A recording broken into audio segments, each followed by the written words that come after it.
আল্লাহ আমার উপর কিন্তু নারাজ হয়ে যাবে। এখানে আসলে একজন মানুষের পারফরমেন্সের উপরেই সবকিছু ডিপেন্ড করে না।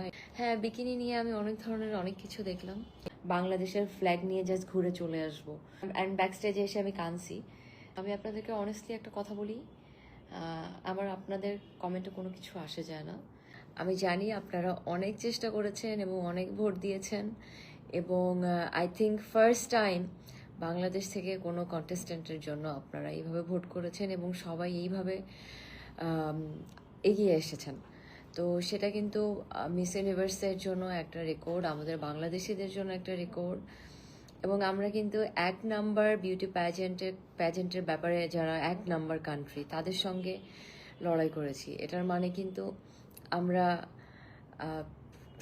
সবার চোখের সামনে চলে আসছি যে আমরা কাদের সঙ্গে লড়াই করছি এবং কাদেরকে টপকানোর জন্য 1 নাম্বারে যাচ্ছি।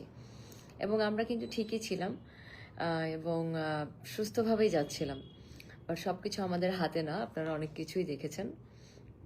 সো আপনারা যতই ভোট করতেন না কেন, সেটা আসলে কি হতো আপনারা নিশ্চয়ই সেটা বুঝতে পেরেছিলেন। সো এটার জন্য আমি পরের দিকে আর কিছু বলিনি। বাট যেটা হয়েছে, মিস ইউনিভার্স এবং অন্যান্য দেশের যেসব লোক আছে এবং বিউটি প্যাজেন্ট যারা ফলো করে, তাদের কাছে কিন্তু আই অ্যাম দ্য উইনার, এবং আমার কাছে মনে হয় আপনাদের কাছেও আই অ্যাম দ্য উইনার। তো তারা কিন্তু বলেছে যে পিপল চয়েসে I am the first one. এবং তোমার দেশের মানুষ এত সাপোর্টিভ, তোমার দেশের মানুষ কিভাবে বিউটি প্যাজেন্টকে সাপোর্ট করছে এবং তোমাকে সাপোর্ট করছে, এটা কিন্তু আপনারা যদি না করতেন তাহলে কিন্তু এটা হতো না। আমি মেবি মিস ইউনিভার্সে অ্যাওয়ার্ড পাই নাই, কিন্তু মানুষের কাছে কিন্তু আমি অ্যাওয়ার্ড পেয়ে গিয়েছি এবং আপনারা পেয়ে গিয়েছেন, বাংলাদেশ পেয়ে গিয়েছে। সো এখানে আমার আসলে অনেক বড় পাওয়া হয়ে গেছে, আপনাদেরও অনেক বড় পাওয়া হয়ে গেছে। আমার কাছে মনে হয় না এখানে আর কোনো কিছুর দরকার আছে। আমাদের যেটা দরকার ছিল, পিপল চয়েসে ভোট যেটা পাওয়ার দরকার ছিল, আমরা সেটা পেয়ে গেছি। মানুষের ভালোবাসা পেয়েছি, লাখ লাখ মানুষের ভালোবাসা আমাকে দিছে, আপনারা দিছেন আমাকে। বাংলাদেশের নাম সব জায়গায় গিয়েছে। তো আই থিঙ্ক এটাই আসলে রিয়েল পিপল চয়েস, এবং সেটা আমরা পেয়ে গিয়েছি। উইন হতে হলে আসলে আমাদের বাংলাদেশিদেরকেও অনেক কাজ করতে হবে, সবাইকে আগে আসতে হবে আরও অনেক। কারণ যতই আমরা নিজেরা বলি যে আমাদের অনেক বড় কান্ট্রি, আমরা অনেক কিছু জানি, অনেক কিছু পারি, বাট আপনারাও জানেন বাংলাদেশ আসলে বিশ্বের কাছে খুব ছোট্ট একটা কান্ট্রি। এবং বাংলাদেশকে যদি অনেক বড় জায়গায় যেতে হয়, তাহলে ইয়াং জেনারেশন যাদের জন্য আমি মিস ইউনিভার্স হয়েছি, যাদের জন্য আমি বাংলাদেশকে রিপ্রেজেন্ট করতে গেছি, তাদেরকে অনেক কাজ করতে হবে। তাদেরকে বাংলাদেশকে একটা জায়গা নিয়ে যাওয়ার জন্য এডুকেশনের জায়গা থেকে, বেসিক হিউম্যান রাইটসের জায়গা থেকে, এবং নিজের দেশকে রিপ্রেজেন্ট করার যার যে ওয়ে আছে, সেই ওয়েতে সুন্দর করে রিপ্রেজেন্ট করতে হবে যদি বাংলাদেশকে বিশ্বের দরবারে নাম করতে হয়। সো আমি একা হলে হবে না, সবাইকে আগে আসতে হবে, স্পেশালি ইয়াং জেনারেশনস যারা আছেন। কারণ আপনাদের হাতেই দেশ, আপনারা চাইলে অনেক কিছু চেঞ্জ করতে পারেন এবং আপনাদেরকেই চেঞ্জ করতে হবে। এবং এটা আমি বুঝতে পারছি এইবার মিস ইউনিভার্সে গিয়ে। আমি কিন্তু আমার বেস্ট দিয়েছি, আমি আমার বেস্ট পারফরমেন্স করেছি। এবং আমি ওইখানে যতদিন ছিলাম, 21 দিন, ওই 21 দিন কিন্তু আমার কোনো পার্সোনাল লাইফ ছিল না। আমি খাওয়া কি, ঘুম কি, আমার ফ্যামিলি কি, কোনো কিছু কি, আমি কোনো কিছু দেখিনি ওই মুহূর্তে। আমার একটা ওয়ার্ডই আমার মাথায় ছিল, মিস ইউনিভার্স অ্যান্ড বাংলাদেশকে কিভাবে জিতাবো, মিস ইউনিভার্সকে কিভাবে জিতাবো। যেটার জন্য আমি কিন্তু পিপল চয়েসে না জিতলেও আমি কিন্তু নর্মালি টপ 30-তে চলে গেছি আমার পারফরমেন্সের উপরে। তো আমি কিন্তু আমার চেষ্টা ওখানে অনেক করেছি, বাট এই চেষ্টা না, আমাদেরকে যদি জিততে হয়, আমাদেরকে যদি অনেক বড় জায়গায় যেতে হয়, তাহলে এটা আসলে বছরের পর বছরের সাধনা। বাট রেজাল্ট আসবে, বিকজ অন্যান্য দেশ যারা আমরা বড় বড় দেশ দেখছি, লাইক থাইল্যান্ড, ফিলিপিন্স, ইন্ডিয়া, এবং আশেপাশের যে এশিয়ান কান্ট্রিগুলি আছে এবং ল্যাটিন কান্ট্রি যেগুলি আছে, ভেনেজুয়েলা, কলম্বিয়া, পোর্তোরিকো, বা যেসব বড় বড় কান্ট্রি আছে লাইক ইউএস, ইউরোপ, যেসব বড় বড় কান্ট্রিতে উইনার হয়েছে, স্যাশ কান্ট্রি যেগুলিকে বলে, সেই প্রত্যেকটা স্যাশ কান্ট্রি কিন্তু ওদের দেশের অনেক বছর ধরে কম্পিটিশন করেছে, অনেক বছর ধরে। Like 74th year of miss universe এইবার আমি জয়েন করলাম। তো এই যে এক একটা দেশ, থাইল্যান্ড, ফিলিপিন্স, ইন্দোনেশিয়া, এরা কিন্তু লাইক 50-60 বছর ধরে ধরে এক একজন কম্পিটিশন করছে। 50-60 বছরে হয়তো বা এক একটা দেশে একজন দুজন ম্যাক্সিমাম 3জন করে উইনার হয়েছে 50-60 বছরে। তো সেখানে আমরা মাত্র 3 বছর হলো শুরু করেছি। আমি 3 নাম্বার কন্টেস্ট্যান্ট ছিলাম বাংলাদেশ থেকে। সেই 3 নাম্বার কন্টেস্ট্যান্ট হয়েও আমি যে বাংলাদেশের জন্য রেজাল্ট নিয়ে আসছি এবং আপনারা যেভাবে সাপোর্ট দেখিয়েছেন, এটাতে আমি অনেক খুশি এবং আমি মনে করি এটা বাংলাদেশের জন্য একটা অনেক বড় অনার মিস ইউনিভার্স থেকে। এবং এখানে আসলে একজন মানুষের পারফরমেন্সের উপরেই সব কিছু ডিপেন্ড করে না, এটা আসলে সময়ের ব্যাপার, ডিসিপ্লিনের ব্যাপার। তারপর আপনাকে এখানে অনেক কিছু ইনভেস্টমেন্ট করতে হবে। একটা কান্ট্রির সাথে মিস ইউনিভার্সের রিলেশনশিপ হতে হবে, বিজনেস রিলেশনশিপ হতে পারে, গভর্নমেন্টের সঙ্গে রিলেশনশিপ হতে পারে, অনেক ধরনের রিলেশনশিপ লাগে। সো দ্যাট যেন ওরা বাংলাদেশকে উইনার করলেও যেন দেখতে পারে যে ওদের এখানে ওরা বেনিফিটেড হয়। বাংলাদেশ থেকে কেউ উইনার হলে ওদের এখানে যেন অনেক ফ্যান্স থাকে, ওদের বিজনেস ওয়াইজ অনেক ডেভেলপমেন্ট হয়, অনেক কিছু আছে এখানে। বিউটি প্যাজেন্ট মানে কিন্তু অনেক কিছু, শুধু একটা দেশকে জাস্ট ক্রাউন দিয়ে দিল, দেশের একজন কন্টেস্টেন্টকে উইনার করে দিল। This is not how it's work. আমি তো ওখানে ছিলাম, আমি পুরো জিনিসটা দেখেছি। সো সেটার জন্য আমি বলছি আমি পারিনি, সেটা বিষয় না, বাট আমি না পেরেও অনেক বড় অনেক অনেক কিছু পেরেছি। বাট আমাদেরকে অনেক কাজ করতে হবে, সবাইকে অনেক আগে আসতে হবে। সবাই আগে আসলে পরের যে কন্টেস্টেন্ট যাবে সেই কন্টেস্টেন্ট যেন বিজয়ী হতে পারে। আজকে না হোক 2 বছর পরে হবে, 2 বছর পরে না হয় 5 বছর পরে হবে, বাট হবে কিন্তু। এবং আমার কাছে মনে হয় this is a great opportunity for us, specially country like Bangladesh. এমন দেশের জন্য, এক্সপোজারের জন্য, ইন্টারন্যাশনাল এক্সপোজারের জন্য আমাদেরকে আগে আসতে হবে এবং পরের কন্টেস্টেন্টদেরকে কিন্তু হেল্প করতে হবে। হেল্প কীভাবে করতে হবে? যেভাবে আপনারা আমাকে সাপোর্ট দেখিয়েছেন, যেভাবে আপনারা আমাকে ভোট করেছেন, বিশ্বের দরবারে সবাইকে দেখিয়েছেন যে বাংলাদেশের মানুষ বিউটি প্যাজেন্টের ব্যাপারে কতটা সিরিয়াস, কতটা আগ্রহী, তারা দেশের একটা মেয়ের জন্য যেভাবে আগায় আসে, এই জিনিসটাই ইন্টারন্যাশনালি আমাদেরকে রিপ্রেজেন্ট করতে হবে। তো এটা যদি আমরা করতে থাকি, আম টেলিং ইউ, বাংলাদেশ থেকে উইনার হবেই হবে। কারণ আমাদের যে স্ট্রেংথ, আমাদের যে জনসংখ্যা, এবং আমি এটা নিয়ে অনেক কাজ করব। আমার অর্গানাইজেশন, মিস ইউনিভার্সের অর্গানাইজেশন যারা আছে, যারা এটা আমার পিছে কাজ করেছে বা যারা কাজ করছে, তারাও এটা নিয়ে অনেক কাজ করবে। কারণ তাদের সাথেও মিস ইউনিভার্সের বিভিন্ন ধরনের এগ্রিমেন্ট হচ্ছে। লাইক আমরা স্কিন কেয়ার প্রোডাক্টটা লঞ্চ করব। তারপর অনেক ধরনের এগ্রিমেন্ট হচ্ছে, যেটা অন্যান্য দেশের সাথে মিস ইউনিভার্স অলরেডি ইনভলভ। তো তারা কিন্তু অনেক কিছুতে আগায় আছে, যেহেতু আমরা এবার সিরিয়াসলি গেছি। তো এইবার আমরা দেখতেছি যে আসলে কিভাবে বাংলাদেশকে আগায় নেওয়া যায়, কি করলে বাংলাদেশের জন্য একটু ভালো হয়। তো সেটা নিয়ে কিন্তু আমরা সবাই কাজ করছি। এবং আমি বলবো যে আপনারা হতাশ হবেন না। আমি আমার যথেষ্ট চেষ্টা করেছি, আপনারাও অনেক চেষ্টা করেছেন, এবং বাংলাদেশের জন্য আমরা সবাই মিলে চেষ্টা করেছি। এবং বাংলাদেশকে ইন্টারন্যাশনালি আমরা একটা বড় জায়গায় জায়গা করে দিয়েছি। এটা কেউ অস্বীকার করতে পারবেন না, আপনারা নিজেরাও দেখেছেন। সো এটাই কিন্তু আমাদের আসলে বড় পাওয়া। সো এটা যে করতে পেরেছি, যেটা অনেক বছর ধরেই অনেক দেশ করতে পারেনি, বাট সেটা আমরা এবার 3 বছরের মাথায় করে দেখিয়েছি। আমার কাছে মনে হয় এটাই আমাদের জন্য বিজয়। আর এটাই আমার কাছে মনে হলো আপনাদের সাথে শেয়ার করি। হ্যাঁ, বিকিনি নিয়ে আমি অনেক ধরনের অনেক কিছু দেখলাম।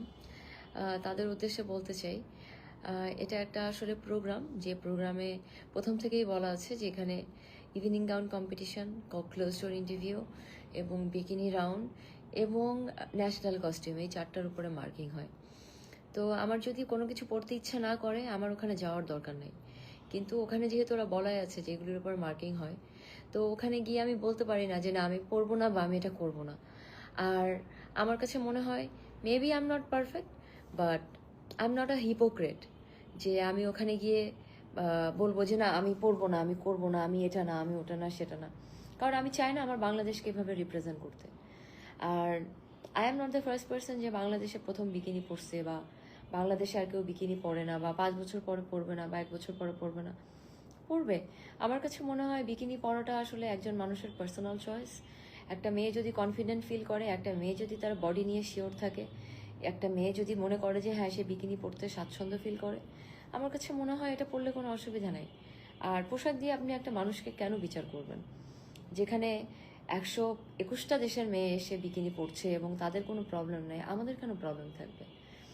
মানে আমরা কেন নিজেদেরকে এভাবে ঘরের মধ্যে আটকে রাখবো? আমি তো মনে করি না এভাবে ঘরের মধ্যে আটকে রাখার কোনো দরকার আছে। আর স্পেশালি ইয়াং জেনারেশনস, আপনি তো ওদেরকে আরও আটকে রাখতে পারবেন না। ওরা তো অনেক অনেক স্বাধীন চেতা।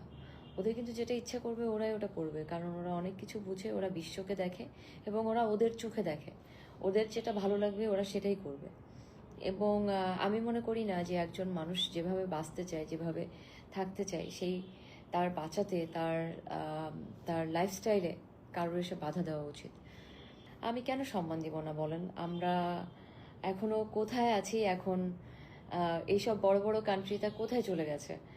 আর আমি মনে করি everything happen for a reason. আমি ওখানে ছিলাম, আমি অনেক কিছু দেখেছি। সেগুলি নিয়ে আমি আসলে পাবলিকলি কথা বলতে পারবো না, কারণ আমি নিজেও যেহেতু একজন মিস ইউনিভার্সের কন্টেস্ট্যান্ট। সো অনেক কিছু নিয়ে কথা বলাটা আমার ইললিগাল হবে, সো সেটা আমি বলতে পারবো না। সো বাট একটা কথা বলতে পারি, she is a wonderful person. এবং আমার কাছে মনে হয় যেহেতু শি ইজ আওয়ার কুইন, যেহেতু মিস ইউনিভার্স অর্গানাইজেশন থেকে তাকে সিলেক্ট করেছে, এবং মিস ইউনিভার্স অর্গানাইজেশন সিলেক্ট যেহেতু করেছে, আমি কিন্তু তার বাইরে কিছু বলতে পারি না। তার বাইরে বলা মানে মিস ইউনিভার্স অর্গানাইজেশনের সাথে, মিস ইউনিভার্স অর্গানাইজেশনকে রেসপেক্ট না করে ওদের বাইরে গিয়ে আমি কথা বলছি। কারণ ওদের সিলেকশনকে যদি আমি অ্যাকসেপ্ট না করি, তার মানে আমি মিস ইউনিভার্সকে অ্যাকসেপ্ট করছি না। সো এটা তো আমি করতে পারবো না। আর she is our queen and I respect her and she respect me too. And আমার কাছে মনে হয় যে কাউকে অসম্মান করে কেউ কখনো বড় হয় না। এবং আমরা বাংলাদেশিরা, আমাদের একটা কালচার আছে, আমাদের একটা ফ্যামিলি ভ্যালুজ আছে, যেটা আমরা ফ্যামিলি থেকে শিখেছি, যেটা আমরা কালচার ওয়াইজ শিখেছি, যে কেউ সবে বড়দেরকে সম্মান করা, একজন আরেকজনকে সম্মান করা, এবং কাউকে ছোট না করা, কারোর সঙ্গে বাজে ব্যবহার না করা। এই জিনিসগুলি আমরা ফ্যামিলি থেকে শিখেছি। আমার মাধ্যম দিয়েই সারা বিশ্ব বাংলাদেশকে দেখছে, এবং আমি ওখানে প্রুফ করে আসছি আমরা বাংলাদেশিরা কেমন, আমাদের ভ্যালুস কেমন, আমরা মানুষকে কতটা সম্মান করতে পারি। যতই ভিতরে কষ্ট থাকুক, কষ্ট নিয়ে হলেও মানুষকে সম্মান করতে পারি, এবং আমি সেটাই করেছি। আমি যদি ভুল করে থাকি সেটার জন্য আপনারা আমাকে মাফ করবেন, বাট আমার কাছে মনে হয়েছে এটাই আমাদের বাংলাদেশিদের ভ্যালুস, এবং এভাবেই আমরা মানুষকে সম্মান করি। ক্লোজ ডোর ইন্টারভিউ নিয়ে যদি আমি বলি, আমি প্রথমেই আপনাদেরকে লাইভে এসে বলেছি আমি কিন্তু এত ভালো ইংলিশ জানি না, আমি এত ভালো ইংলিশ শিখিও নাই, এবং আমি একটু একটু করে শিখে তারপর আমি এই পর্যন্ত আসছি। এবং ক্লোজ ডোর ইন্টারভিউয়ে 121টা মেয়ে ছিল, সেখানে আমি টপ 5 হয়েছি। কিন্তু ওরা আমাকে মানুষ হিসেবে দেখেছে। 8জন জাজ আমাকে দেখছে আমি কেমন, মানুষ হিসেবে কেমন, ওই বিচারটা করেছে। আমি কিভাবে কমিউনিকেট করতে পারি, আমি যখন কথা বলছি আমি কতটা রিয়েল, আমি যখন কথা বলছি আমাকে দেখে কতটা রিয়েল ফিল হয়েছে, এবং যে কথাগুলি আমি বলছি সেটা কি সত্যি নাকি মিথ্যা, ওই জিনিসটার উপর জাজমেন্ট করে, কমিউনিকেশন দেখে তারপরে কিন্তু আমাকে ওরা নাম্বার 5 করেছে। তো এই যে 121টা মেয়ের মধ্যে আমি টপ 5-এ গিয়েছি, এটাও কিন্তু আমাদের বাংলাদেশের জন্য একটা অনেক বড় একটা একটা একটা প্রাউডের জায়গা, যেটা আমি ফুলফিল করেছি। এবং আমি কিন্তু জানতাম যে আমি পারফেক্ট না, তারপরেও আমি কিন্তু ইংলিশেই কথা বলেছি, তাদের সাথে কমিউনিকেট করেছি, এবং আমি চেষ্টা করেছি আমার পুরো 100% দিয়ে, যেটাতে ওরা যেন কানেক্ট করে। খুব সিরিয়াস একজন মানুষ, কাজের ব্যাপারে ভীষণ কমিটেড একজন মানুষ। আমি যখন কোনো কিছু কমিট করি যে আমি এটা করব, আমি সেই কাজের ব্যাপারে ভীষণ রেসপন্সিবল থাকি। এবং আমি কিন্তু বাংলাদেশকে রিপ্রেজেন্ট করতে গেছি। I think this is a big thing for me. And বাংলাদেশকে যেহেতু আমি রিপ্রেজেন্ট করতে গেছি, আমার কিন্তু কোনো জায়গায় আমি গ্যাপ দেই নেই। আমি চেষ্টা করেছি কোনো জায়গা থেকে যেন বাংলাদেশ ছোট না হয়। আপনারা নিশ্চয়ই সেটা দেখতে পেরেছেন। সো এই ধরনের বিউটি প্যাজেন্টে যাওয়ার জন্য একটা মানুষকে অনেক প্রিপারেশন নিতে হয়, অনেক কিছু রেডি করতে হয়, অনেক কিছু রেডি করে যেতে হয়। এবং আমি এমন কন্টেস্টেন্ট না যে আমি জাস্ট নর্মালি নিজের চেহারা দেখায় আসবো, ঘুরতে যাব, বাংলাদেশের ফ্ল্যাগ নিয়ে জাস্ট ঘুরে চলে আসব। কোনো এফোর্ট নাই, কোনো কিছু নাই, চেষ্টা করব না, বাংলাদেশকে ঠিক করে রিপ্রেজেন্ট করব না, এভাবে আমি একটা বিউটি প্যাজেন্টে যাব না। আর এভাবে দিস ইজ নট মি। অনেকে হয়তো বা যেতে পারে, বাট আমি যাব না। আমি যদি কোথাও যাই, আমি আমার জীবন দিয়ে চেষ্টা করব, আর বাংলাদেশকে রিপ্রেজেন্ট করতে যাচ্ছি। তো it's a big responsibility, it's a big title. এবং আমি আমার 100% চেষ্টা করেছি বিধায় টপ 30-তে আমাকে ওরা জায়গা দিয়েছে, আদারওয়াইজ দিত না। আমি আপনাদের সাথে একটা এক্সপিরিয়েন্স শেয়ার করতে চাই। আমাকে যখন টপ 30 অ্যানাউন্সমেন্ট করেছে, আমি জানি আমি অনেক ভালো পারফর্ম করছি এবং আমি টপ 12-এ যাওয়ার মতো পারফর্ম করেছি, আই নো, এবং আপনারাও সেটা দেখেছেন।